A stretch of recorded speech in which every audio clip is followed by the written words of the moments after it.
Hello everyone.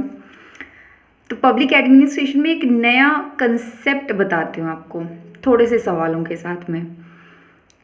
आप classical thinkers पढ़ना start करोगे स्टार्टिंग में, मतलब जो हमारा एडमिनिस्ट्रेटिव थिंकर वाला पोर्शन है, जिसको बहुत इंपॉर्टेंट भी माना जाता है, और डेफिनेटली मैं भी मानती हूँ कि पब्लिक एडमिनिस्ट्रेशन को अगर आपने समझना है तो जो पहले 3 आपके टॉपिक हैं, introduction, thinkers and administrative behaviour, वो बहुत इंपॉर्टेंट होते हैं। ठीक, तो थिंकर्स में आप बहुत सारे थिंकर्स पढ़ते हो। मेरा सवाल ये है पहला आपसे कि क्यों जो एडमिनिस्ट्रेटिव जो वी कैन से अंडरस्टैंडिंग है, या इसके ऊपर रिसर्च, डिबेट, डिस्कशन, वो लेट 19th सेंचुरी में स्टार्ट हुआ। ऐसी क्या सिचुएशन थी जिसकी वजह से वुड्रो विल्सन का ध्यान जो है वो इस एरिया पे गया?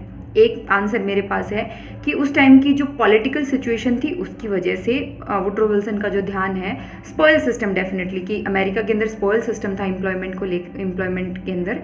तो स्पॉयल सिस्टम में बहुत सारी प्रॉब्लम्स आ रही थी, जिसकी वजह से वुड्रो विल्सन ने कहा कि नहीं, हमें स्पॉयल सिस्टम को चेंज करके मेरिट बेस्ड सिस्टम लाना चाहिए। और उसके बाद में उन्होंने एडमिनिस्ट्रेशन के ऊपर अपनी पूरी जो उनके आइडियाज़ थे बेसिकली, वो उन्होंने प्रोपाउंड करे, वो बताया उन्होंने।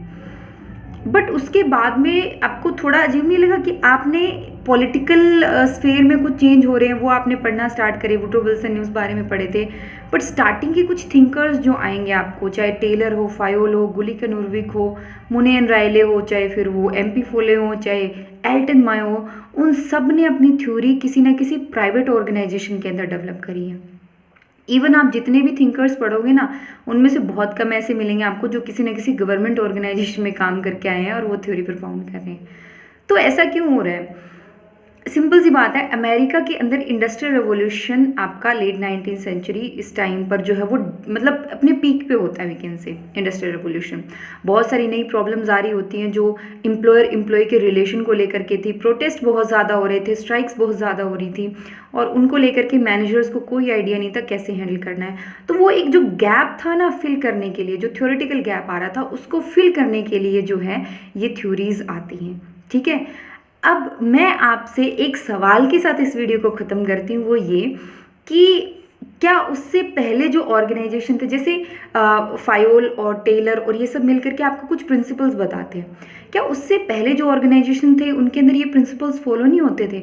और अगर होते थे तो वो ऑर्गेनाइजेशन थे कैसे? किस टाइप के ऑर्गेनाइजेशन एग्जिस्ट करते थे प्री इंडस्ट्रियल सिस्टम के अंदर, प्री इंडस्ट्रियल सोसाइटी के अंदर किस टाइप के ऑर्गेनाइजेशन एग्जिस्ट करते थे?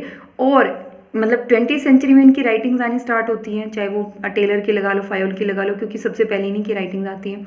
तो इससे पहले जो ऑर्गेनाइजेशन थे 19th सेंचुरी में, 18th सेंचुरी में, वो कैसे ऑर्गेनाइजेशन थे? ये एक छोटा सा सवाल है, ज़रूर आंसर करिएगा।